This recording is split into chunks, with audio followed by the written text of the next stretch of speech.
You see, don't you, that she's got to be killed? The words came floating down to me from an upstairs window and drifted away into the darkness towards the Dead Sea. It was my first night at the Solomon Hotel in Jerusalem. She's got to be killed. It's the only solution. Decidedly, wherever I go, there is something to remind me of my métier. But it is time to shut the window. The night air can be particularly injurious. She's got to be killed. Someone working out a murder story, perhaps. But one thing is certain. I should know that voice again. The following morning, I was sitting in a quiet corner of the hotel lounge. I had no desire to draw attention to myself. I was observing the celebrated psychologist, Dr. Theodore Gerard, and a young lady with black hair that rippled back from her head, and a beautifully shaped red mouth. We met briefly on the train from Cairo. You were very kind and helped me with my luggage. But I had no idea you were the Dr. Gerard. I read all your books, of course. Of course? You see, I'm by way of being a doctor myself. I've just got my MB. And are you staying long in Jerusalem? Only a few days. And then I'm hoping to go to Petra. The rose-red city. Yes, I was thinking of going there, if it does not take too long. About a week, I believe. 2 days to go, 2 days there, and 2 days back. Those people have just come in. They were on the train the other night. An American family, named Boynton, I believe. Not a very happy family by the looks of them. Oh, no. We would never want to do that, would we, Nadine? I take it that's the mother. What a horror. Like a great fat spider sitting in the middle of her web. And her poor family look as if they were all at her mercy. We might go to the Mosque of Omar, or would that be too much for Mother, Lennox? The girl is uneasy, almost afraid. You've dropped your knitting, Mother. Let me get it. The one they call Lennox. He's got the look of a wounded dog. The elder brother, evidently. The youngest girl, with the golden red hair. She is smiling. Smiling into space. Look at her hands, Miss King. She is tearing a silk handkerchief to shreds. What is going on behind that seraphic smile? I wouldn't like to guess. And the singularly intense young man? I spoke to him on the train coming here. You spoke to him? He flushed up to the roots of his hair. Is that so surprising? You mean he thought I was a shameless hussy? No, I don't think so. But he did seem strangely excited. As if he'd never spoken to a girl before. Yet he must be in his early 20s. Even so, he still seems very young. But you must forgive me, Dr. Gerard. There are letters I have to write. We shall meet again, I hope. Oh, yes. Perhaps you will come to Petra? And as she crossed the room, she came to the table where the Boynton family were sitting. She was about to speak to the young man, but at that moment he caught his mother's eye and turned away.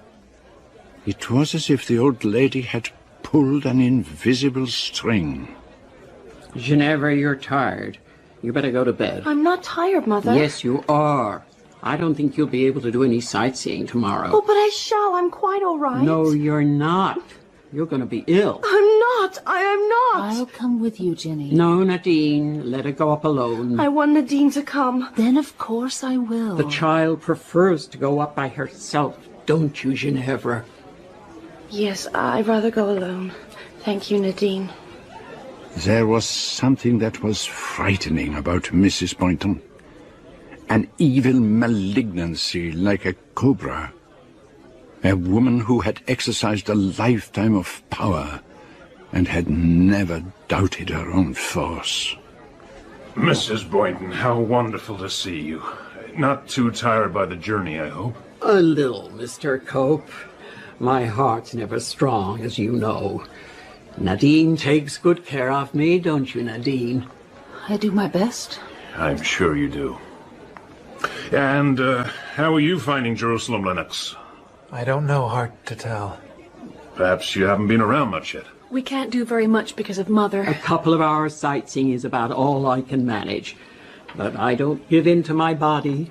It's the mind that matters. Are you counting on staying here long, Mr. Cope? I've finished most of my sightseeing. Yeah, I'm planning to have a look at Petra.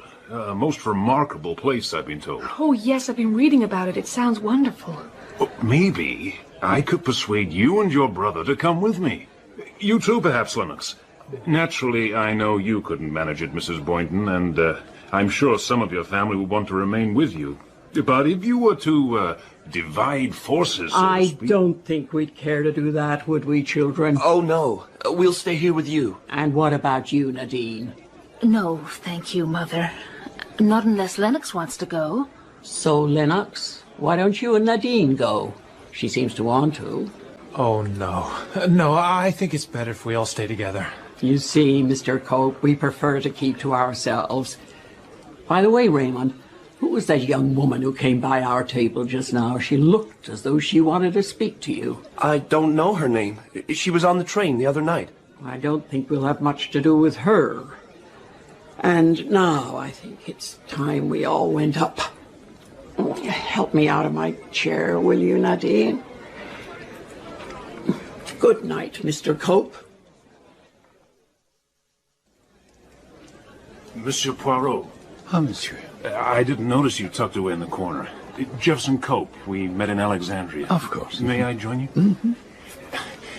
I read in the newspaper that you were here. It is most distressing. One tries to preserve the incognito, but... Tell me, who are the American family with whom you were talking? The Boyntons. And are they all the children of that rather grotesque-looking lady? Oh, no. She's the second Mrs. Boynton. Lennox, Raymond, and Carol, the children of the first marriage, and Nadine is Lennox's wife. And this strangely fragile-looking creature with the beautiful red hair? She is Mrs. Boynton's daughter, Ginevra. And Mr. Boynton, he is dead, I take it? Oh, yes. He died quite some time ago, and Mrs. Boynton has devoted herself entirely to the family. And do they all live at home with her? Yes. And do neither of the sons work? Well, no. Mr. Boynton was a very rich man. He left all his money to Mrs. Boynton for her lifetime, after which it goes to the children. So, they are dependent on her financially? That is so. And she never encouraged them to go out and find work for themselves? On the contrary, she virtually pays them to remain with her. It is not good for a man to be tied to the strings of the mother's apron, particularly the elder son. Yes. Yeah, and it makes it doubly difficult for his wife. She's a fine young woman, Monsieur Poirot. Nadine is throwing her life away. Huh? You think she should leave him? Well, if Lennox can't appreciate her for what she is... Then she should begin a new life with another man? Yourself, perhaps? I'm not ashamed of my feelings for Nadine. All I want is her happiness. I'm staying around in case she needs me. And does Madame Boynton approve of your friendship with her daughter-in-law? She seems to. She treats me like one of the family. C'est curious, huh? She intrigues me greatly, this old lady. Perhaps she frightens me a little also. Frightens you? For what might happen, Mr. Cope. For what might happen.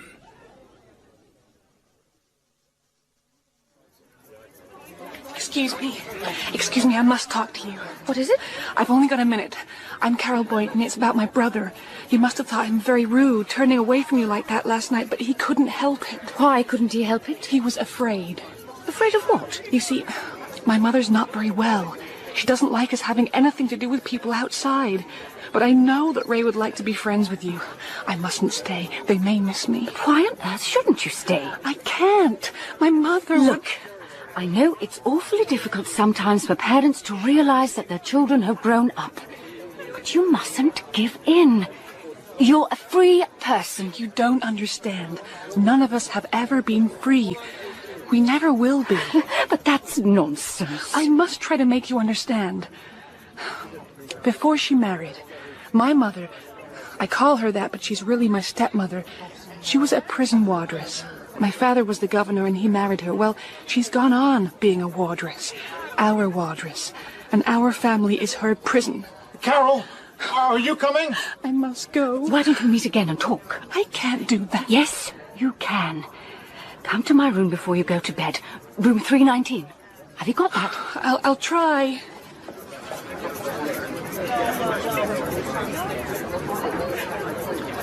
So, you've been making another attempt on the Boynton castle, Miss King.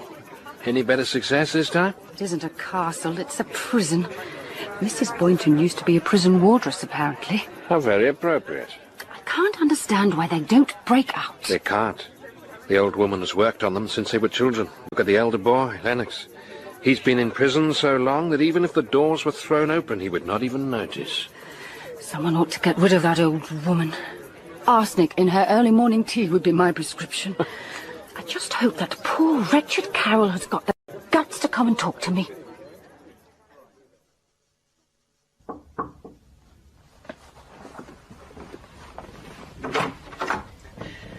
I was afraid you might have gone to bed. I'm sorry it's so late. Please, come in. I've made some tea. Would you like a cup? It's real Lapsang Souchong. Lovely, thank you.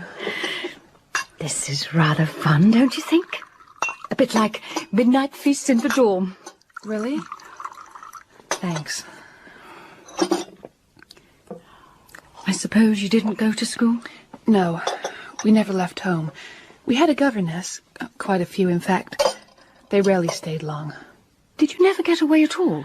No, this is the first time we've ever been anywhere. But what was there to stop you? Mother would never allow it.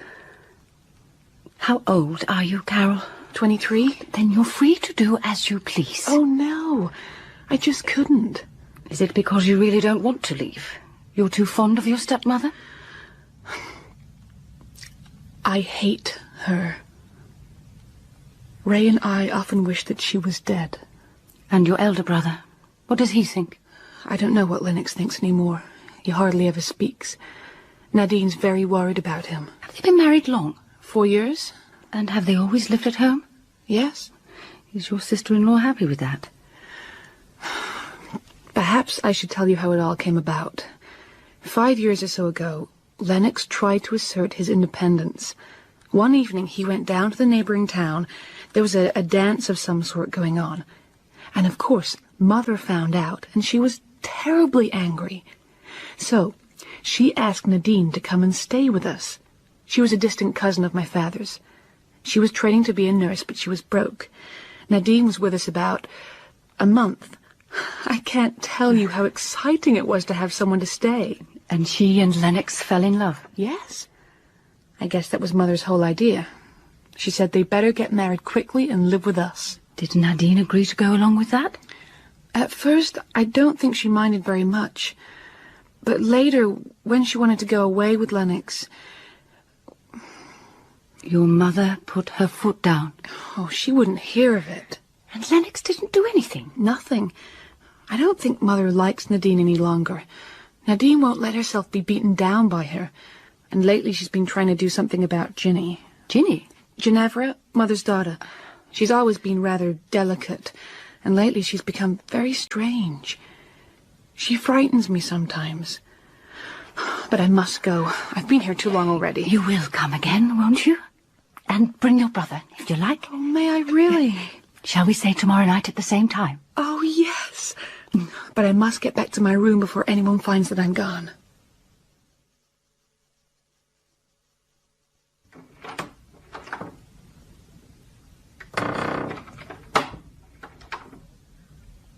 Carol, I've been sitting here waiting for you. Where have you been? To see Miss King? The girl who spoke to Raymond on the train? Yes, Mother. Have you made any plans to see her again? Yes. You are not to go, you understand? Yes, Mother. You promise? Yes. You are to have nothing more to do with her. Repeat it. I will have nothing more to do with her. Good. Now go to bed. Mrs. Boynton and her unhappy family had begun to hold a strange fascination for me. Now, both Raymond and Carol walked past Miss King, pretending that she did not exist. But, like the good Mr. Cope, it was for Nadine Boynton that I was most concerned. She was like a wild animal, pacing her cage, waiting for the opportunity to escape. Look at the sunshine out there, Lennox. We might be enjoying it instead of staring at it through a window. You want to go out? I want to go out there with you. Just the two of us together. Oh, Nadine, must we go into all this again? Yes, we must. We're just letting our life slip away from us. But what do you propose to do with it? What could we live on? Tell me that. I could get work in a surgery, something like that. You never even completed your training. We don't want to live like paupers. Mother gives us everything except our freedom. I want a life of my own with you. I don't want to go on stifling in the shadow of a vicious old woman whose only pleasure is making other people miserable. She can't live forever, Nadine. And when she dies... When she dies, it may be too late. Too late? Too late for happiness. Lennox, I love you. Just think, we could have children. But Mother wants us to have children. I will not bring children into the shadow of your mother's world. The shadow you've all been brought up in. Oh, we've been through all this thousands of times. And this is the last time, Lennox. If you won't come with me, I shall go by myself. But Mother would never hear of it. She couldn't stop me. Nadine, for God's sake, don't leave me. Then come with me. You can, if only you will. I can't. I just can't. I don't have the courage. 2 days later, Dr. Gerard and Miss King were about to set out for Petra. I must confess that I did not envy them. It may be one of the wonders of the world, but, oh, consider the journey. First, boxed in a car for mile after mile in the heat of the sun, and then, oh, ma foi, on horseback along slippery and dangerous paths. It would not be good for the vertigo, and nothing in my wardrobe would be suitable for such a journey. And what would it have done to my moustaches? I presume that you must be Miss King. I am Lady Westholme. I gather you're coming on the trip to Petra. Yes, that's right. And you must be the celebrated Dr. Gerard. Your name is very familiar to me. I shall be most interested to hear your views on the treatment of the lunatic poor. It's one of my great concerns. Delighted to meet you, Lady Westholme. The agency is trying to foist on us a car that is totally unsuitable for the journey. I've ordered them to bring round their largest saloon. I'll just have a word with the porter, Mother. It looks as if the Boyntons are getting ready to move on. I think I shall have a word before I go. If you will excuse me, Lady Westholme. Good morning, Mrs. Boynton. What do you want with me? Just to wish you bon voyage, wherever it is you're going. Don't you think you've really behaved very stupidly? Trying to stop your son and your daughter from making friends with me? It's so silly and childish. You would like to make yourself out to be a kind of ogre, but really, you're just pathetic and rather ludicrous. Well, say something. I don't care what it is. Just say it. I never forget. Remember that. I've never forgotten anything. Not an action, not a name, not a face. You poor, pathetic old thing. Goodbye. Exactly who is this Lady Westholme? Everyone seems terrified of her. Lady Westholme? You must have heard of her, surely. You forget I've been out in the Middle East for the last 4 years. I thought her fame would have spread even here. She's a member of Parliament. The cartoonists always have a field day with her. She has very strong views on family values and slum clearance and farming. On practically everything, in fact. And is there a Lord Westholme? Oh, yes. But he spends all his time on his estate, hunting and shooting and keeping well out of it. They met on a ship coming back from the States. She was a Mrs. Vansittart then, apparently. Some journalists said their encounter demonstrated the perils of sea voyages. Oh, but here she comes. She's got some wispy little lady in tow. The car should be here at any moment. I gave them a good ticking off. Men always seem to think that they can impose on women. Oh, by the way, this is Miss Pierce. She's the fourth in our party. Dr. Gerard, Miss King. How do you do? So pleased to meet you. Actually, it's Dr. King. Ah, professional woman. Very good. If anything is to be accomplished, mark my words, it is women who will do it. But here comes our car. Excellent. Just go and tell them how the luggage should be loaded. I watched the very large and comfortable car drive away on the first stage of the journey to Petra, and I felt unaccountably afraid, a premonition of some danger that threatened in that fantastic city. And then I heard, clearly for the first time, the voice of Raymond Boynton as he came down the corridor. Carol, get Ginny, will you? Okay. Tell her we're going to leave in 15 minutes. It was the voice I had heard from my window on the first night in Jerusalem, and I had no doubt to whom he was referring when he had said, "She's got to be killed." There's no direct road to Petra, of course. We go by way of Jericho to Amman.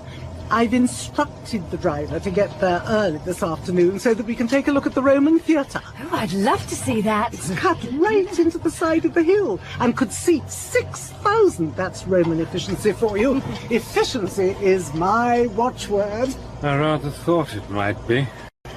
There's a reasonably decent place in Amman where we can stay overnight, but we'll have to be up with the lark tomorrow morning. It's a long drive down to Amman. From there, we turn off for Wadi Moussa, where we have to leave the car. Why do we have to do that?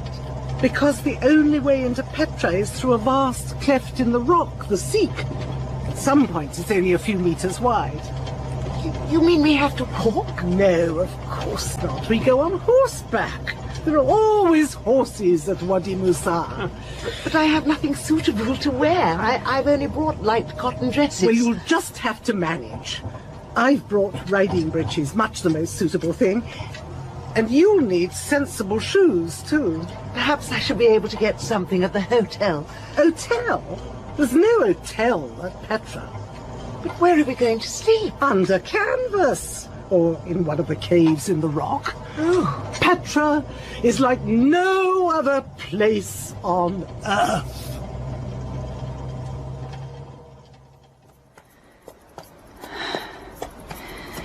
It's like descending into the pit of hell, through a labyrinth of red cliffs. It's fantastic. Unbelievable. A great amphitheatre of rock. A dead city. And clusters of tents against the face of the cliff. And above them are the caves, hollowed out of the rock. And in the central cave there's some kind of idol. A monstrous, swollen creature, brooding over the place like a spirit of evil. But it isn't an idol. It's a living being sitting there. Mrs. Boynton. looking as if she had always been part of the place, the arch-priestess of some cult of human sacrifice. Apparently they all arrived here yesterday. They were staying at the Solomon, weren't they? Yes, they're the Boynton family, I believe. I thought I recognized the old woman. Didn't I see you talking to her, Miss King? Yes, I did have a word with her. But she can hardly get about. How did she come down through the sea? It seems she was carried in a chair by the bearers. Oh, that would have made them sweat a bit. She must be a fair weight. Yes, they had a hard time of it, according to the dragoman. And she complained like hell the entire time. They're not at all interesting. Very provincial. What on earth possessed them to come to Petra? Miss King? Miss King, it really is you. I didn't know you were coming to Petra. If you'd managed to pluck up the courage to speak to me, I'd have told you, Mr. Boynton. Raymond. My name is Raymond. And how do you come to be in Petra? I understood your mother was too ill to even consider the journey. She suddenly made up her mind to come here, almost immediately after you left. And she refused to let anything stand in her way. She wouldn't even break the journey at Amman, but insisted on driving through the night. Could have possessed her, I wonder. There's no point in even trying to understand her. It's so wonderful being able to talk to you like this. It's as though we were protected by the darkness. I've thought about you so much since we spoke to one another on the train. You see, I think I'm in love with you. But you hardly know me. I love you. Oh, I know I've behaved very badly, refusing to speak to you or even to look at you. When she tells me to do things, it's as though I no longer have a will of my own. You must think I'm pretty despicable. No, I don't think that. I ought to be able to stand up for myself. I know that. I'm sure you will now. All that is needed is a little courage. Courage? Yes, you're right. I hope I shall be able to find it. Ugh, that was perfectly disgusting. Simply swimming, in fact. Really, these people have not the least conception of a proper diet. So, does anyone have any plans for this afternoon? I think I shall have a long rest. That climb this morning was really too much for me. I've never had a head for heights, I'm afraid. I shall follow your example. Half an hour with the book, and then I shall lie down and take an hour's rest, at least. After that, perhaps a short stroll. And what about you, Miss King? I'm waiting to see what the Boyntons are going to do. After practically killing themselves to get here, they've done next to nothing all morning. I'm going back to the cave. You can all go for a walk this afternoon without me. But, Mother, I shan't want any of you. I like sitting alone with my book. Ginny had better not go, though. She can lie down and have a sleep. But I'm not at all tired. I want to go with the others. Silly child, you've got a headache. You must take care of yourself. Go to your tent at once. Mother, are you really sure you... Don't fuss me, Lennox. I want to be on my own for a change. Can't you understand that? Why is she letting them all go free this afternoon? For once, the good mamma is allowing the children to enjoy themselves without her. A new devilment on her part, perhaps. That's just what I was thinking. What suspicious minds we have. Come, let us join them. They look like a bunch of school children let out for a half-holiday. Mr. Cope hardly qualifies as a schoolchild. Ah, but he is there for a different purpose. He is determined not to let Nadine Boynton out of his sight. Where exactly are we making for, Mr. Cope? For Al-Madba, the high place. Oh, it certainly deserves its name. It's quite a climb. There were donkeys for hire down below. Pretty pathetic-looking brutes. They didn't look as if they could ever make it. Forgive me. I fear I must go back. What's the matter? Is the climb too steep for you? Oh, no, it's fever. I felt it coming on ever since lunch. Is it malaria? Legacy from the time I spent in the Congo. I'll go back to the camp and take some quinine. Shall I come with you? Oh, no. I have my case of drugs in the tent. I shall be quite all right. It's just a confounded nuisance, that's all. You go on, all of you.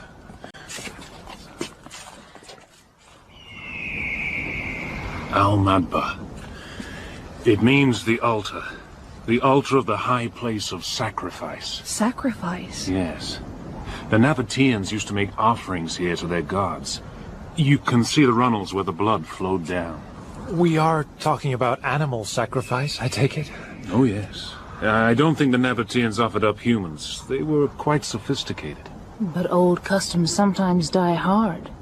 And people all over the world have practiced human sacrifice. I think it's horrible. One can have too much regard for life. Death isn't really as important as we make out. Strange words coming from a doctor. Sometimes it may be expedient for one person to die to save others. It may even mean a fuller life. Miss King, may I talk to you for a moment? You don't really have to ask. And it's Sarah, not Miss King. Has everyone got to? Oh, Nadine and Cope seem to be having a very serious talk with one another. Lennox is just sitting by himself, gazing into space, and I've no idea where Carol's got to. I just wanted a word with you before I go. Go? Go where? In a few minutes, I'm going back down to the camp. There's something I have to do. Once that's done, once I've proved to myself that I'm not a coward, then I shan't be ashamed to come and ask you to help me. I shall need help, you know. I shall probably need to borrow money from you. No difficulty there. I'll be glad to help. But first, I've got to do this alone. Do what? To prove my courage, Sarah. It's now or never. What are you doing, Lennox? Sitting here all by yourself? Just looking at the view over the city. It's strange. This place is supposed to be one of the most fantastic places on Earth, thousands of years old, an ancient city even before the Romans came here. And you know, Nadine, I can feel nothing. Nothing at all. It's as if I'd suddenly been let out of prison for a few hours and I don't know what to do with myself. What's the matter? Why are you looking at me like that? Lennox, there's something I have to tell you.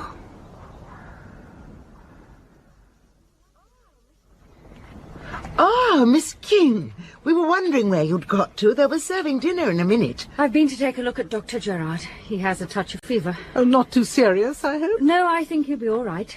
He was sleeping quite soundly. We went for such an interesting little walk after we'd finished our siesta. Lady Westholme suggested we take a look at the cake. Miss King, forgive me for disturbing you, but they say you are a doctor. What's the matter? I do not wish to disturb the family, but it is the old lady. Abdul went to tell her to come to dinner. He says she is ill. She does not move. I'll come straight away. Where is she? At the entrance to her cave. She's sitting exactly as she was when we came into Petra last night. She looks more like an ancient idol than ever. She's not breathing, and there's no pulse. What is the matter with her? She's dead. I was in Amman when I heard the news. I had come there at the invitation of the British Commissioner, Colonel Carbury, who was curious to meet the celebrated detective about whom he had heard so much. Tell me, Monsieur Poirot, do you ever find that your job has a funny way of following you around? Following me around? Do you ever come to a place looking forward to a holiday from crime and discover that corpses keep cropping up? It has certainly happened, and more than once. You see, I've got a body here now that I'm not very happy about. Oh, what kind of body? Old American woman. Went to Petra with her family. Trying journey, unusually hot for the time of the year. She suffered from heart trouble. Suddenly popped off. While she was in Petra? Yes, they brought her body here today. All quite natural, of course. Likeliest thing in the world to happen, only... Only what? I've got a nasty idea that her family did her in. Ah, and what makes you think that? Unpleasant old woman, it seems. General feeling all round that her popping off was a good thing. And very difficult to prove anything so long as the family all stick together and, if necessary, lie like hell. Easiest thing to do would be to let it go, but I don't like a mess. Was there no doctor down there? Matter of fact, there were two, but one of them went down with malaria. The other's a girl, only just qualified. Still, she knew her job, I suppose. She didn't find anything odd about the death. Old woman had a dicky heart and had been taking medicine for some time. Oh, then, my friend, what is worrying you? The other doctor, a chap called Gerard. Ah, yes. Yeah, he was staying at my hotel in Jerusalem. A bit of a loony specialist, I gather. Passion for a charwoman at the age of 4 makes you think you're the Archbishop of Canterbury when you're 38. However, that's got nothing to do with his story. Would you care to hear it? Tell me, Colonel, is the name of this dead woman by any chance Mrs. Boynton? How the blazes did you know that? Yes, it is. Then I would most certainly like to hear what he has to say. I knew I was in for a bout of malaria. I fairly staggered into my tent. An intravenous injection of quinine is my usual treatment, but I couldn't find my case of drugs. Someone had moved it from where I had left it, and when I eventually found it, my hypodermic syringe was missing. Ah. In the end, I gave up looking for it and took a large dose of quinine by mouth. After that, I collapsed on my bed and went out like a light. And it was while you were sleeping that Mrs. Boynton was found dead? Yes, sometime after sunset. Because of the way she was sitting and the support the chair gave to her body, no one noticed anything was wrong until a servant went to tell her it was time for dinner. The cave where she had installed herself was some distance away from the big marquee. And it was the young woman doctor who examined the body? Miss King, yes. She didn't disturb me, knowing that I had a fever. There was, in any case, nothing that could have been done. Mrs. Boynton had been dead for some time. For how long exactly? I do not think Miss King gave much attention to that point. She presumably did not think it was of any importance. Why should she, after all? But we can surely establish when Mrs. Boynton was last known definitely to be alive. I've got it all down here. Mrs. Boynton was spoken to by Lady Westholme and Miss Pierce shortly after 4 p.m. Lennox Boynton spoke to his mother at about 4:30. Mrs. Lennox Boynton had a long conversation with her about 5 minutes later. Carol Boynton had a word with her mother but cannot remember exactly when. It would seem to have been around 10 minutes past 5. Jefferson Cope? Ah, yes, I know Mr. Cope. He is a close friend of the family, I think. He noticed Mrs. Boynton outside her cave at around 20 to 6 when he was returning to the camp. And did he go up to speak to her? No. The last person to have seen her alive was her son, Raymond Boynton. Raymond Boynton. That is most interesting. And when was this? He says he spoke to her at about 10 minutes to 6. But this is where we get into deep waters. As I mentioned just now, Sarah King saw no reason to determine the exact time of death. But when I happened to mention that Mrs. Boynton was last seen alive by her son Raymond at a little before 6, Miss King said that was impossible. At that time, Mrs. Boynton must already have been dead. And what does Raymond Boynton say to that? He insists that his mother was alive. He went up to her and said, I'm back from my walk. I hope you've had a nice afternoon. And she just grunted, quite all right. How very curious. And when did you see the body, Dr. Gerard? The following morning, at about 9 a.m. I had recovered by then. And do you have any opinion of when death might have occurred? It is difficult to be exact after that length of time. Were I giving evidence on oath, I could only say that she had been dead certainly 12 hours, and not longer than 18. I fear that does not help at all. And your hypodermic syringe, Doctor, did you find it when you awoke? Yes, I did. It was behind a case of bottles on my dressing table. Is there a possibility you could have overlooked it? You were suffering from fever, after all. I was shaking from head to foot, but I can only say I am positive that the syringe was not there. You see, Poirot, it's a matter of some importance. There is a mark on the dead woman's wrist. Which could have been caused by the insertion of a syringe. Mrs. Boynton's daughter says it was the prick of a pin. Which daughter? Carol. And there is one thing more. When I examined my little case of drugs, I noticed that the stock of digitoxin was much diminished. Now, digitoxin is a heart poison, is it not? Yes. And Mrs. Boynton was suffering from heart trouble. Yes, and she was actually taking a medicine containing digitalis. Ah, that is clever, very clever, to employ a poison which the victim is already taking. Oh, yes, there are brains there.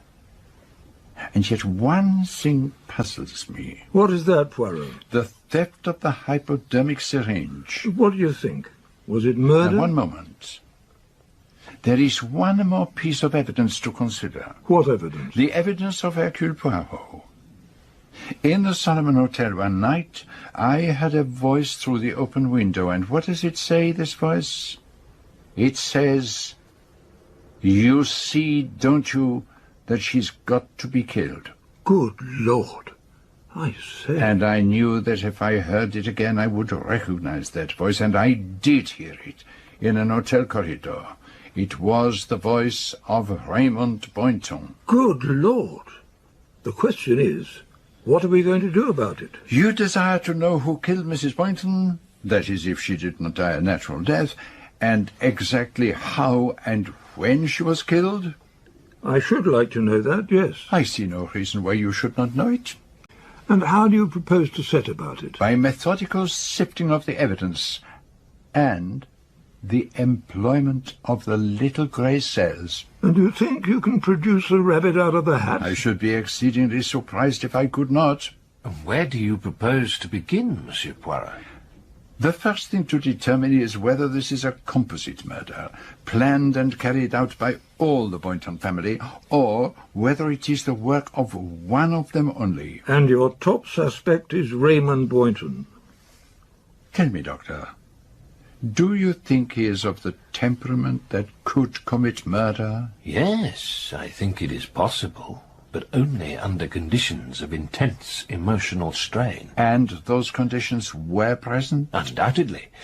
And there is an additional complication. What's that? I think there is a certain torn dress between him and Sarah King. Ah, and that might give him an additional stimulus. I would say so. Then perhaps before we go any further, we should have a word with Miss King. Yes, but if you will permit, gentlemen, I should like to talk to her alone. Very well, Monsieur Poirot. You know best how to go about this, and we're in your hands. I should point out, however, that I can't detain these people indefinitely. All I ask is that you keep them in remand for 24 hours. You shall have the truth by tomorrow night. You sound very sure of yourself. I know my own abilities. Well, it's up to you. And if you succeed, my friend, you are indeed a marvel. Are you sure, Monsieur Poirot, that this is not a case of Roman holiday? But the private lives of a family disturbed so that Hercule Poirot can play a little game of detectives to amuse himself? I didn't mean to be offensive, but isn't it a little like that? You are on the side of the family, then? They've suffered a great deal. They oughtn't to have to stand any more. And la maman, she was tyrannous, désagréable, and decidedly better dead than alive. When you put it like that, no, one shouldn't take it into consideration. But all the same one does. That is, you do, mademoiselle. But I do not. The victim may be one of God's saints or a monster of infamy. It moves me not. A life has been taken. But you can't be sure of that. Just because Dr. Gerard couldn't find his syringe when he was nearly delirious with fever. But there is other evidence. What evidence? A supply of digitoxin is missing from Dr. Gerard's medicine case. There is the mark of a hypodermic syringe on the dead woman's wrist, and something more still. Some words I overheard in Jerusalem on a clear, still night, spoken by Raymond Boynton. You do see, don't you, that she's got to die? You heard that? Yes. It would be you who heard it. Yes, it would be me. So now you know why I think there should be an investigation. Yes, I do. And you will help me? Certainly. Then, would you be good enough to tell me what you can remember of the day of the murder?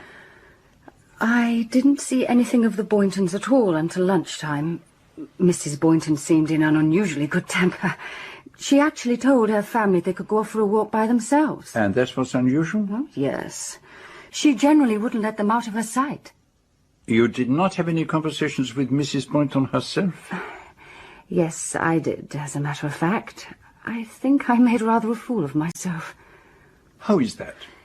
It was the morning we left for Petra. I went up to her in the hotel lobby. I told her I thought she was pathetic and ludicrous and that she could have a lot more fun if she was friendly and kind. Oh, la la. And what did she say to that? It was rather frightening. She didn't even look at me, but just stared into space. I never forget. Remember that. I've never forgotten anything. Not an action, not a name, not a face.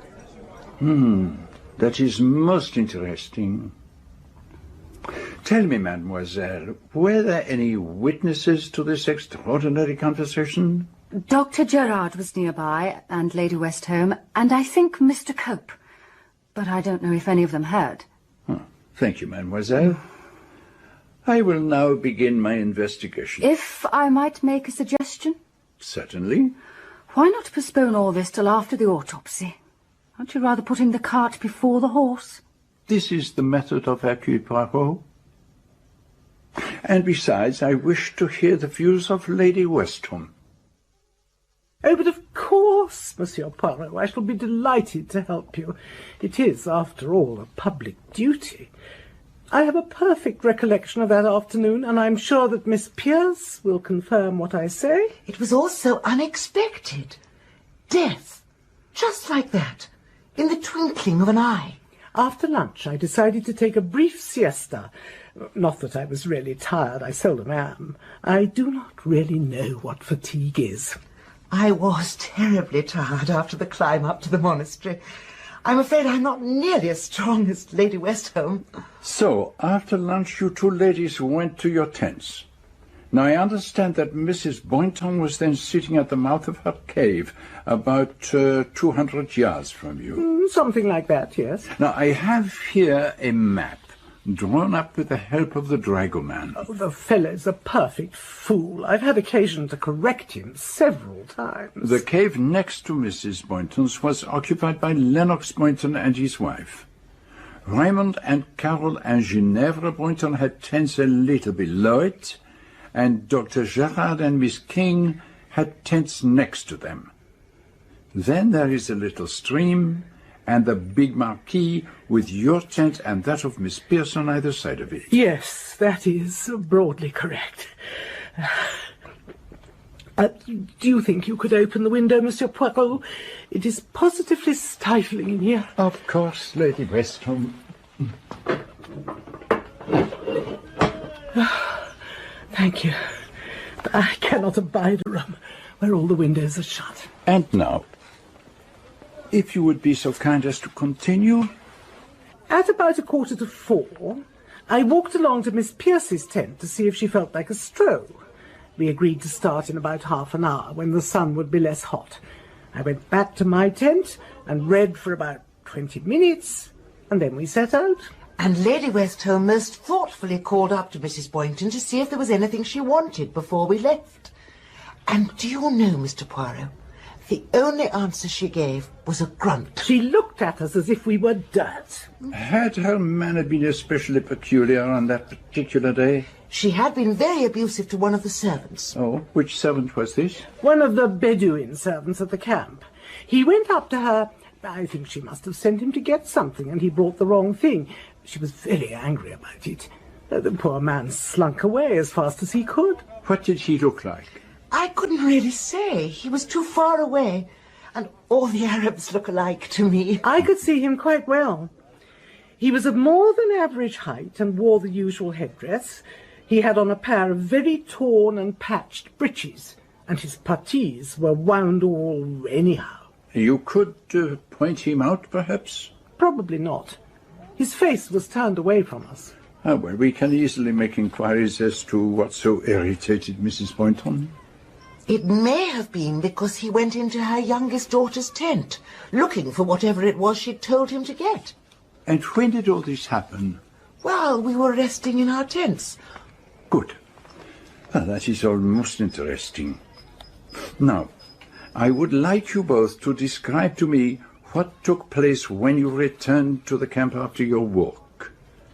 Did you notice any of the Boyntons? Yes. We saw Mr. Lennox Boynton and his wife. He looked as though he had a touch of the sun. He was walking as though he were slightly dizzy. He went straight up to his mother, but he didn't stay with her for very long. And his wife? She brought a chair out of her cave and sat talking to her mother-in-law for about 10 minutes, and then she joined her husband in the marquee. And the younger members of the family? Oh, we didn't see them at all until they came into the marquee shortly before dinner. And then the servant came and told us that Mrs. Boynton had been taken ill. Miss King was most insensitive in the way she just blurted out the news to the family. It could have been done with more tact, I thought. And how did they take it? It is difficult to say. They were all strangely quiet about it. Mr. Lennox Boynton looked simply stunned. No, I wouldn't say that. After all, we knew that my mother's heart was not strong. I understand that when you returned from your walk that afternoon, you went up and spoke to her. Yes, I did. She did not complain of feeling ill? No, she seemed perfectly all right. May I ask what passed between you? I asked my mother if she wanted anything, tea or coffee. She said no. Then I went to the marquee. I sat there reading some old numbers of the Saturday Evening Post. I think I must have dozed off. And your wife joined you there? Yes, she came in not long after. And did you see your mother alive again? No. Now, when you were talking to her, she did not seem in any way upset or agitated? No, she was exactly as usual. She did not refer to any trouble or annoyance with one of the servants? No, nothing at all. And is that all you can tell me? I'm afraid so, yes. Thank you, Mr. Boynton. There's nothing else? Nothing. Perhaps you would be so good as to ask your wife to come here. I had no love for my mother-in-law, Monsieur Poirot, and it would be idle to pretend that I regret her death. Thank you, madame, for speaking so frankly. But although I cannot pretend sorrow, I can admit to remorse. To all intents and purposes, I killed her. Perhaps you would care to elucidate, madame. I will be frank with you, Monsieur Poirot. My married life has not been particularly happy. My husband is not entirely to blame for that. His mother's influence over him has been largely responsible. But I have been feeling for some time that my life was becoming intolerable. Perhaps it would be best if we were to close the window. Please go on, madame. On the afternoon of my mother-in-law's death, I came to a decision. A very good friend has suggested more than once that I should throw in my lot with him. I accepted his proposal. You decided to leave your husband? Yes. There was no point in putting it off. When I returned to the camp, my mother-in-law was sitting in her usual place. I decided to break the news to her there and then. She was surprised? And very angry. She worked herself up into a terrible state about it. I refused to discuss the matter any further and walked away. I never saw her alive again. And you think her death was caused by the shock? Almost certainly. And did you tell your husband of your decision? Yes. Yes, I told him then. He didn't say very much.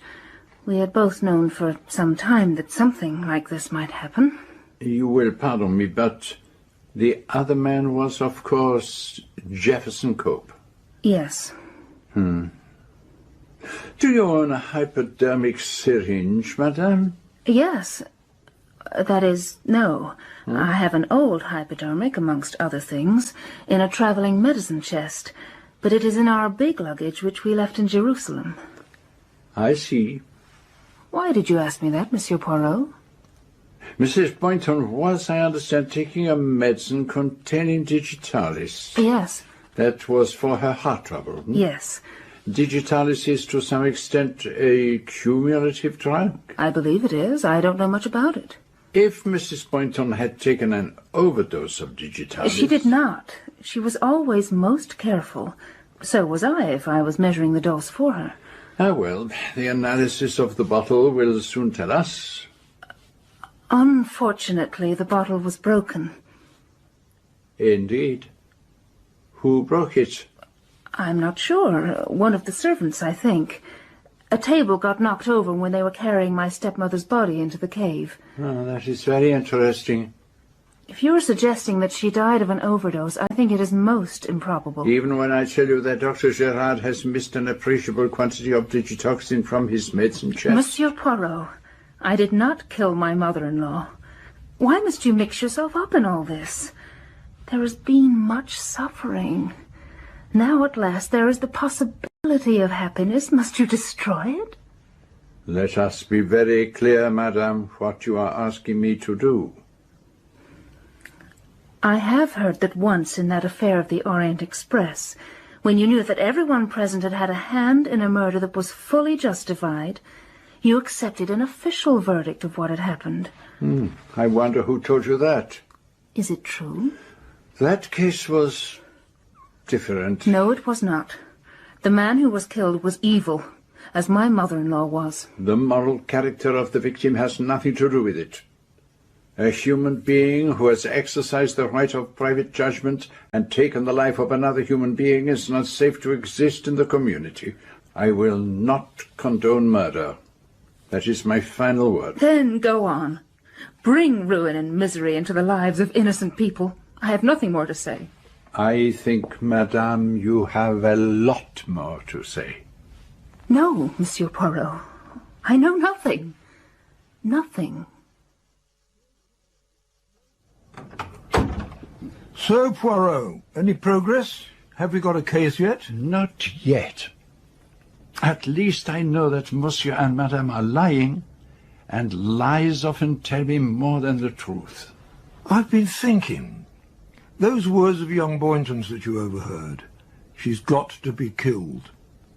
They must have been spoken to someone. A good point. Undoubtedly, Raymond Boynton was talking to one of the family.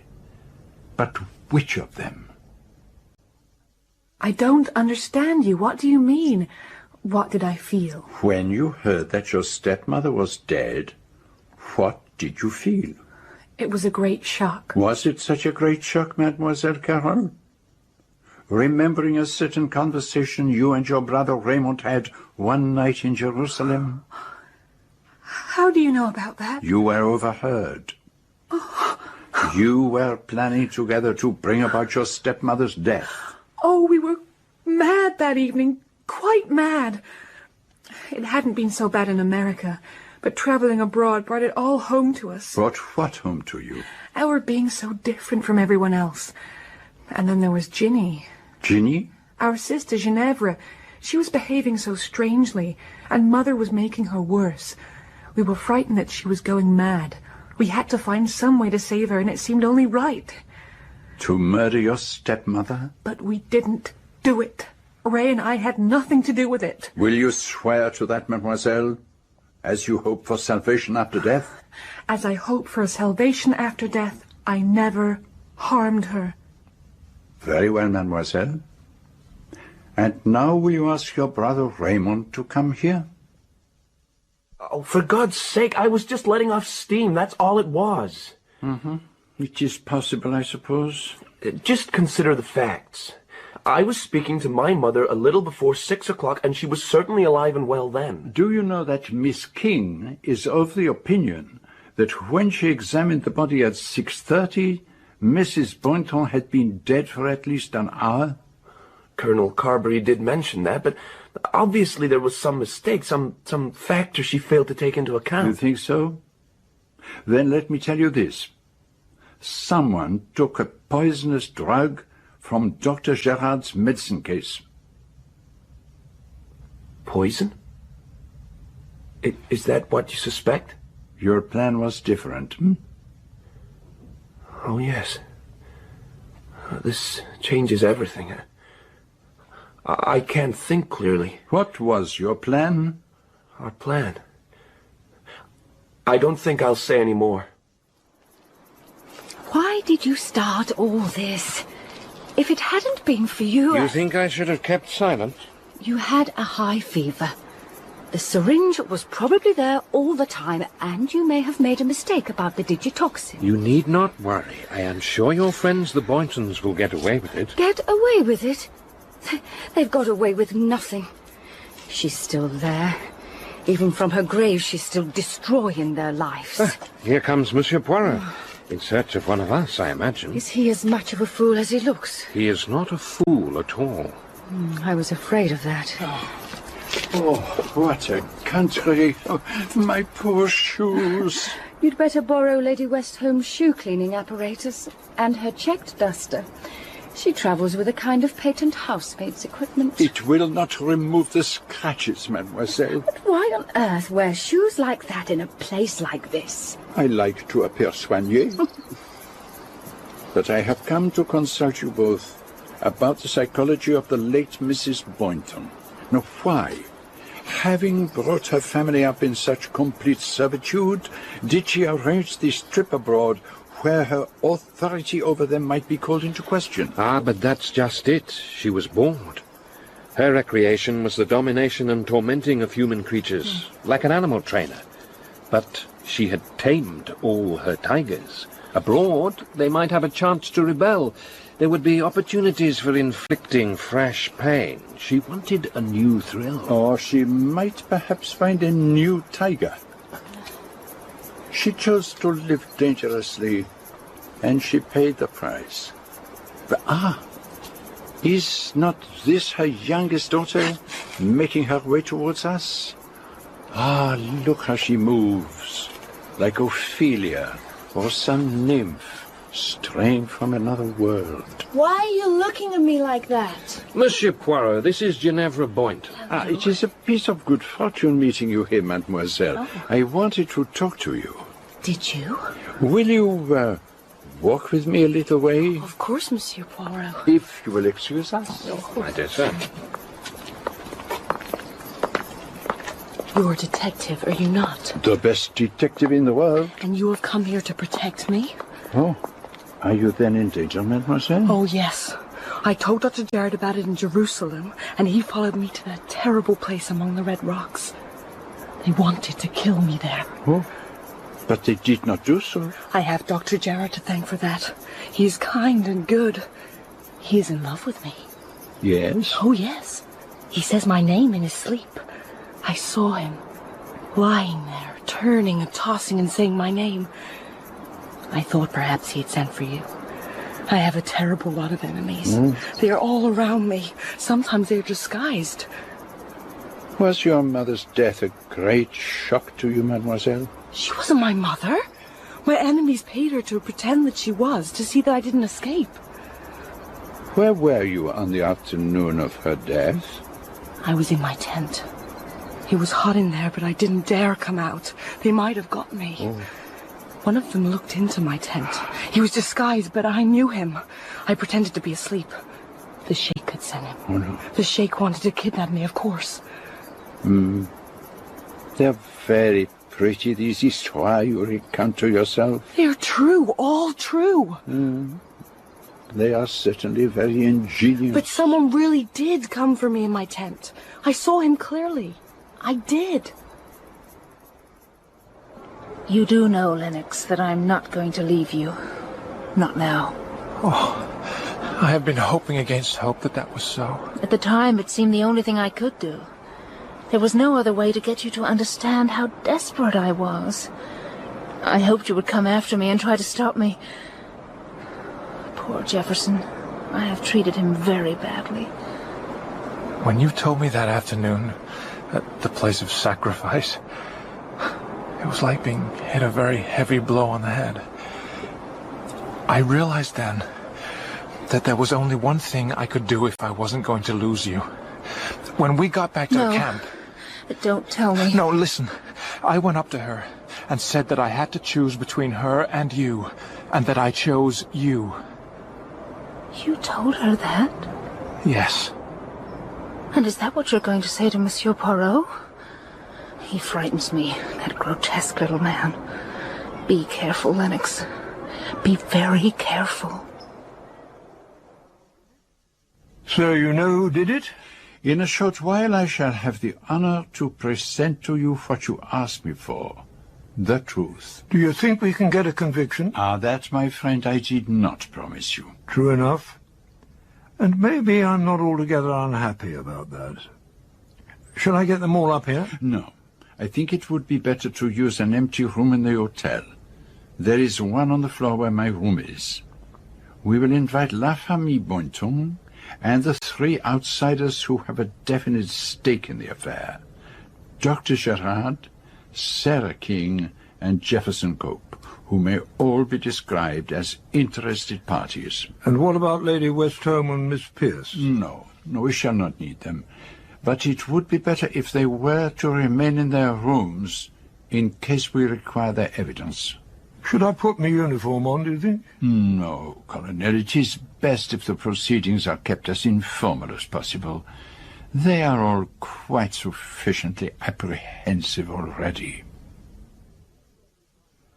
You will all of you by now have made the acquaintance of Monsieur Hercule Poirot. It was my great good fortune that he happened to be staying in a man as my guest when Dr. Gerard came to me to express his doubts over the death of Mrs. Boynton in Petra. I gave him full authority to make what investigation he thought necessary. He is now going to give us his report. I promised Colonel Carbury that I would arrive at the truth of what had happened simply by questioning the people concerned. To investigate a crime, it is only necessary to let the guilty party or parties talk. Always they will tell you what you want to know, and in this case, although you have all lied to me, you have also unwittingly told me the truth. First, I examined the possibility of Mrs. Boynton having died a natural death, and I decided against it.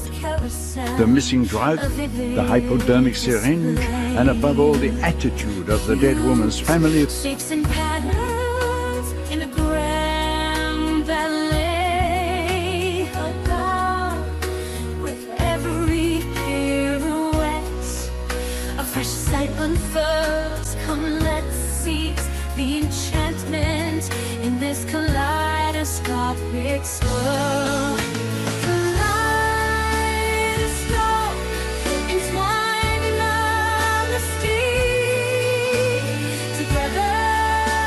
Finally convinced me that the supposition could not be maintained. Not only was Mrs. Boynton killed in cold blood, but every member of her family was aware of the fact.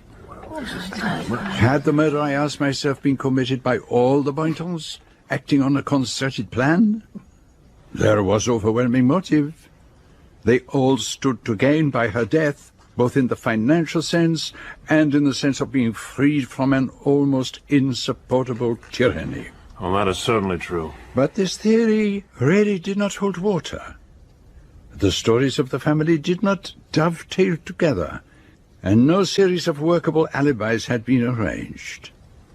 But there was the possibility that 1 or 2 members of the family had acted in collusion, and that the others were accomplices after the fact.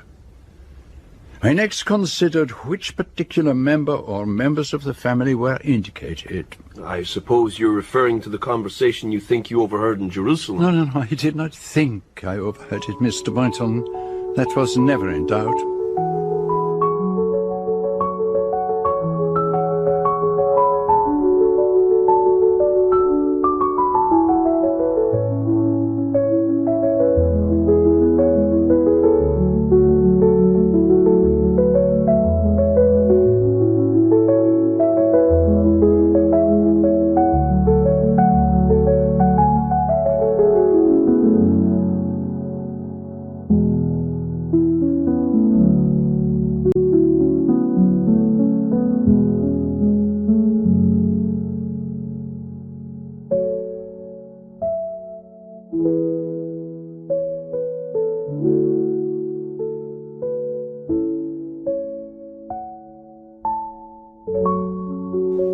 But let us consider the facts. On the day of the murder, you, Mr. Boynton, left the camp with the others after lunch. Mrs. Boynton was then alive and well. At the place of sacrifice, you had a tete-a-tete with Miss King and then left. You returned to the camp at 10 minutes to 6, exchanged a few words with your mother, and went down to the marquee. Yes, that is correct. But when Miss King examined the body, she formed the opinion that death had occurred at least an hour before 6 o'clock. Setting aside the possibility that Miss King might have been mistaken... I don't make mistakes, and if I had, I would have admitted it. Then there are only two possibilities. Either you or Mr. Boynton is lying. Why should I lie to you? Let us assume that it is Mr. Boynton who is lying. He returns to the camp, goes up to his mother, and finds that she is dead. What does he do? Does he call for help? Or tell the family what has happened? No. No, he simply goes down to the marquee and says nothing. Exactly. Doesn't that prove that Mother was still alive? But if Miss King was correct, and Mrs. Boynton had already been dead for some time, is there anything that could explain his conduct? The words you heard in Jerusalem, to whom were they spoken? Precisely, Colonel. They were spoken to Raymond's sister Carol, and he suspected that she might have committed the murder. It's a lie. Let us consider the possibility of Carol Boynton being the murderess. She returns to the camp at 10 minutes to 5. According to her own story, she went up and spoke to her mother. No one saw her. The case against her is a perfectly possible one. Mr. Poirot, I did not kill her. Let us suppose that when you went up to your stepmother, she was already dead. You suspected that your brother might have killed her, and chose to say nothing. When I asked Miss Boynton to swear that Mrs. Boynton did not die as a result of any action of hers, she did so immediately. But why shouldn't I? You swore for yourself only, mademoiselle, and not for your brother. But let us suppose that Carol is speaking the truth, and that her mother was in fact alive. Are we then to believe that Raymond killed his mother when he went up to speak to her? Well, it might have been managed. The servants were too occupied with preparing dinner to notice. But then it follows that Miss King must have been lying. I did not lie. But if Raymond found his mother alive, then there is only one other possibility. That it was you, Miss King, who administered the fatal injection. You believe, did you not, that Mrs. Boynton was fundamentally evil? Did you perhaps see yourself as her justified executioner? I might have said that sometimes it was expedient that one person should die to save others. But I swear to you that I never harmed that disgusting old woman. And yet one of you must be lying. You win, Monsieur Poirot. I'm the liar. Mother was dead when I went up to her. I'd been going to have it out with her, to tell her that from then on I was going to live my own life. And there she was, dead. I thought exactly what you said, that it might have been Carol. You see, there was that mark on her wrist. What was your plan? You had one, I know, and I think it was connected with a hypodermic syringe. If you want me to believe you, you must tell me the rest. I read about it in an old detective story. You stick an empty syringe into somebody and it does the trick. And where did you get the syringe? As a matter of fact, I pinched Nadine's. The syringe that is in your luggage in Jerusalem, madame? I wasn't sure what had become of it. Mm-hmm. You are so quick-witted, madame. More than that, you are intelligent. And what am I meant to deduce from that? All along, you have envisaged the situation coolly and objectively. I think that some time ago, you saw that the only chance of happiness for you and your husband was for him to get away from home. But Lennox Boynton no longer had the will for freedom.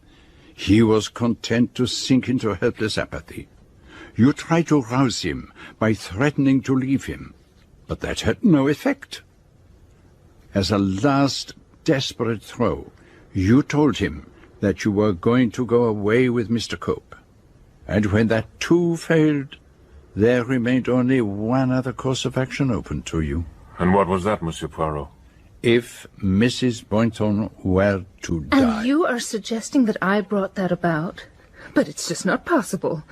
After I told her that I was going to leave, I went straight to the marquee. I remained there until she was found dead. Hmm. Who was it who went to tell Mrs. Boynton that dinner was ready? It's in my notes. At 6:30, a servant was sent to inform Mrs. Boynton. And why a servant? Were you not all most assiduous in your attendance on the old lady? I saw it for myself in the hotel in Jerusalem. So why did one of you not go to help her out of her chair and bring her in? Because you knew quite well that she was dead. That is quite ridiculous. Just because No, on it is one not occasion... ridiculous, madame, and you know it very well. You had every opportunity during your time up there with Mrs. Boynton to kill her. And you had the benefit of your training as a nurse to guide you. That's just not true. Nadine couldn't have killed her. My mother was already dead. Ah, so after all, it was you, Mr. Boynton. Yes, that's right. It was me. Why did you kill her? Because Nadine was going off with Cope. So when did you take the syringe from Dr. Gerard's tent? In the morning while he was out. But you did not learn that your wife was leaving you until the afternoon. Oh, stop badgering me with questions. What does it matter? It matters a great deal. I advise you to tell me the truth. The truth? All right. But you're not going to believe me. Perhaps. But tell me. That afternoon, I was absolutely all to pieces. I'd never dreamed that Nadine would leave me for somebody else. I hardly knew what I was doing. But I realized I had only myself to blame. I ought to have defied my stepmother and cleared out years ago. And it came to me that it might not be too late. Even now. There she was, the old devil, sitting there like some obscene idol against the red cliffs. I went right up to have it out with her, to tell her just what I thought and that I was clearing out. I had a wild idea that I might get away at once, that evening. Clear out and try to get Nadine to come with me. Please go on, Monsieur Boynton. But when I got to Mother, she was dead.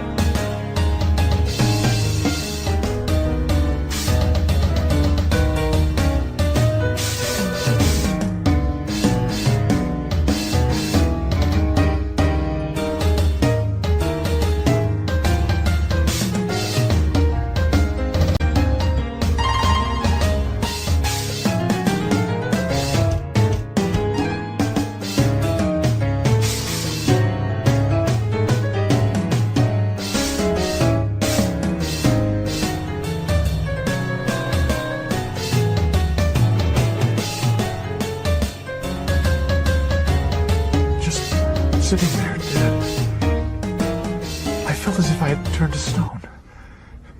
I picked up her wristwatch. It was lying in her lap, and put it back on her wrist. Her horrible, dead wrist. But why didn't you tell me? I don't know. I just don't know. It was a perfectly natural reaction. You passed through a period of mental paralysis. Oh, yes, it is quite possible. But of course it had the effect of making Nadine Boynton believe that she had forced her husband into committing murder. Is that not so, madame? Yes, it is so. So, where do we go from here, Monsieur Poirot? There is one other possibility. One person was in the camp all that afternoon and had every opportunity to kill Mrs. Boynton. And did not Mademoiselle Ginevra say that she had heard Dr. Gerard speak her name in his delirium? That could only have been when she went into his tent to replace the syringe that she had taken that morning. You think I did it? It isn't true. You want to lock me away in prison? Dr. Gerard, please help me. You must help me. Monsieur Poirot, what you're suggesting is nonsense. It just isn't possible. She might have committed the crime in some dramatic, flamboyant fashion, but not in cold blood. This was a carefully planned crime. A reasoned crime. I am entirely of your opinion, Doctor. I'm sorry, Poirot, but why are you beating about the bush like this? If you know who did it, why can't you come straight out with it? Because that is not the method of Hercule Poirot.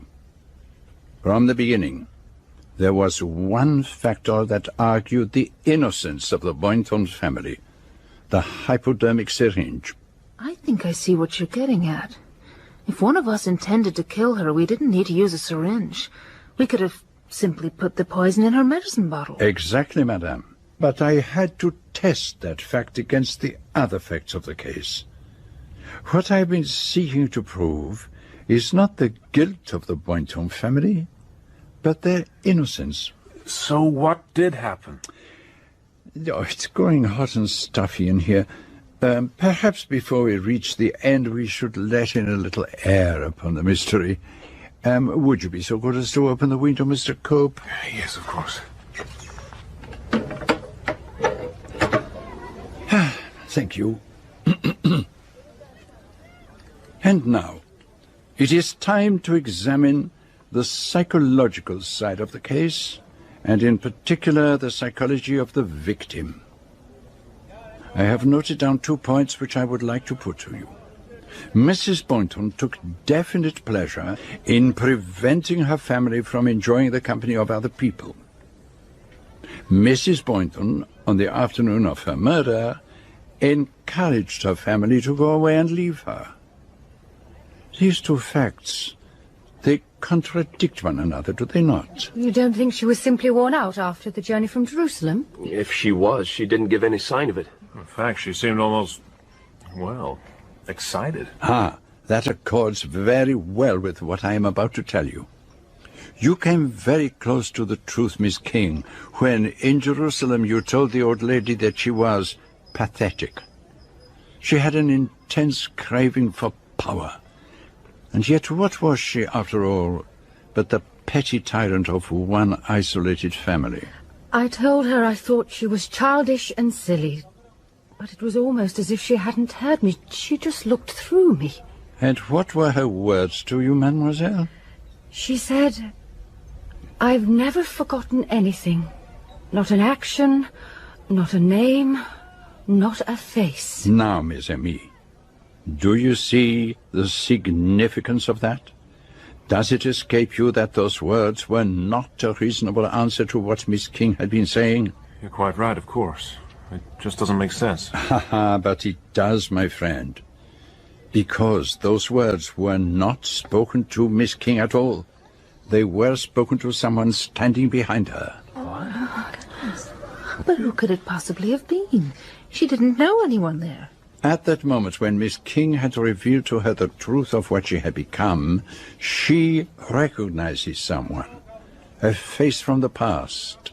A victim delivered into her hands. And it was on account of this person that she wanted to get rid of her family in Petra. Exactly. Because she had, how do you say it, other fish to fry. Now, let us consider the events of that afternoon. The Boynton family go off, leaving their mother sitting alone in her cave, awaiting her victim. We have two witnesses, Miss Pierce, who is unobservant and highly suggestible, and Lady Westholme, who is always perfectly clear as to her facts. They were sitting in separate tents on either side of the marquee. They could not see each other, but they could both see Mrs. Boynton. Both ladies agree on one fact. The Arab servant, do you mean? Yes. They said that they saw one of the servants approach Mrs. Boynton, annoy her in some fashion, and steal hastily away. Miss Pierce also stated that the servant had earlier gone into the tent occupied by Ginevra Boynton. I told you that an Arab came in to look at me. And since Dr. Gerard's tent was next to yours, he could easily have entered there also. Do you mean to say that one of those Bedouin fellows murdered the old lady by sticking her with a hypodermic? That's absurd. No, wait, Colonel. I've not finished. Both ladies agreed that they could not see the man's face clearly enough to identify him.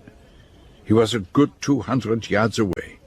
And yet, Lady Westholme gave a very clear description of what he was wearing, even down to the state of his breeches and the fact that his puttees were wound untidily. She must have had magnificent eyesight. It was an error, and it suggested a curious idea to me.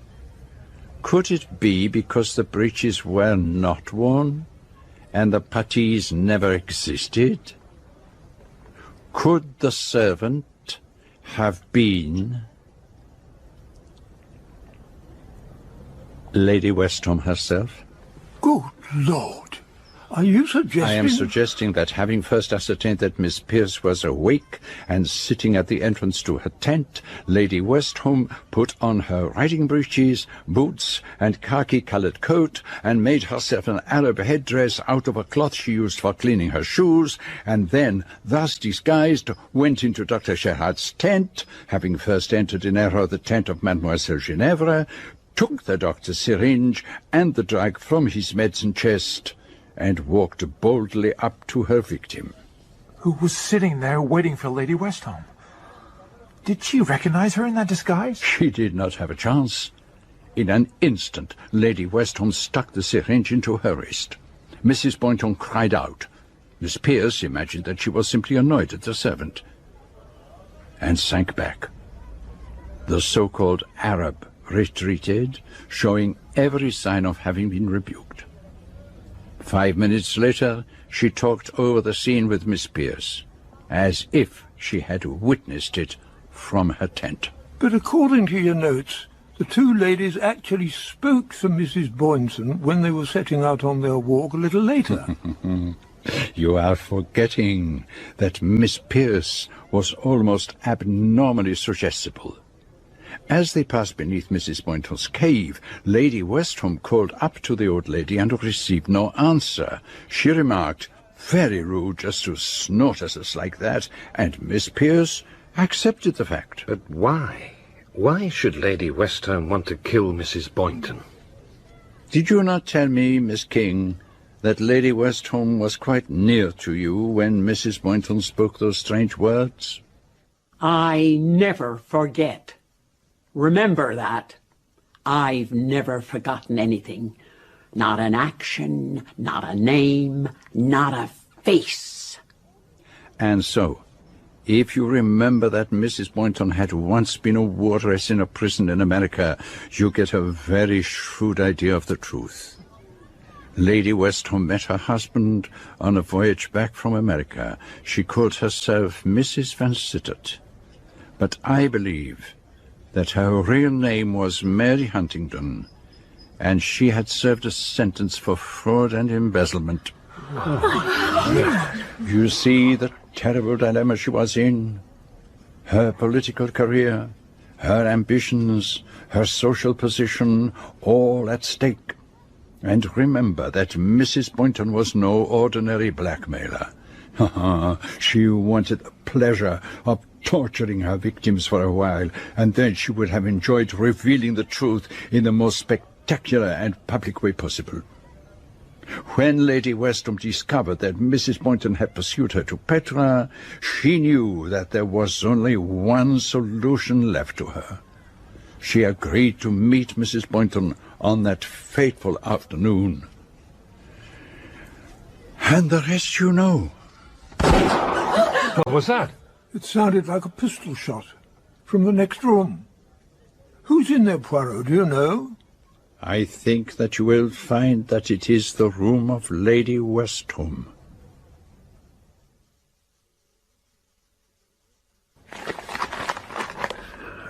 We regret to announce the death of Lady Westholme, MP, as the result of a tragic accident. Lady Westholme, who spent much of her leisure time traveling in remote foreign countries, always carried a small revolver with her. She was cleaning it when it went off accidentally and killed her. Death was instantaneous. Was that why you insisted on having the window open, Poirot? So that she could hear what was going on in the next room? It would not have been a pretty experience standing trial for the murder of that horrible woman. And perhaps it is fitting that the story should close as it began. And how is that, Monsieur Poirot? With words drifting from an hotel window over the murmur of a quiet street.